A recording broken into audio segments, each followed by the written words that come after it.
এই ভিডিওর কথাগুলো হে আমার মেয়ে নামক একটি বই থেকে নেওয়া। হে আমার মেয়ে, যদি তুমি জানতে পারতে যে পুরুষরা হচ্ছে নেকড়ে আর তুমি হচ্ছ ভেড়া, তাহলে কিন্তু তুমি নেকড়ের আক্রমণ থেকে ভেড়ার ন্যায় পলায়ন করতে। তুমি যদি জানতে পারতে যে সকল পুরুষই চোর, তাহলে কৃপণের ন্যায় তুমি তোমার সকল মূল্যবান সম্পদ পুরুষদের থেকে হেফাজত করার জন্য সিন্ধুকে লুকিয়ে রাখতে। মনে রেখো, নেকড়ে কিন্তু ভেড়ার গোস্ত ছাড়া অন্য কিছু চায় না।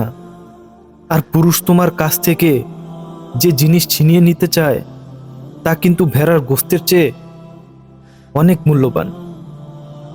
তা যদি তোমার কাছ থেকে চলে যায়, তাহলে জেনে রাখবে তা হারিয়ে তোমার বেঁচে থাকার চেয়ে মরে যাওয়া অনেক ভালো।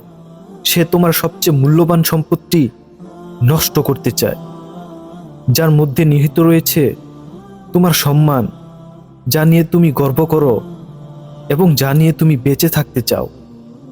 নেকড়ে কর্তৃক ভেড়ার গোস্ত ভক্ষণের চেয়ে পুরুষ কর্তৃক নারীর সতীত্ব হরণ শতগুণ নিকৃষ্ট ও বেদনাদায়ক। সে তোমার সতীত্বই ভক্ষণ করতে চায়। তাই সময় থাকতে নিজের মূল্যবান সম্পদ হেফাজতে রাখুন।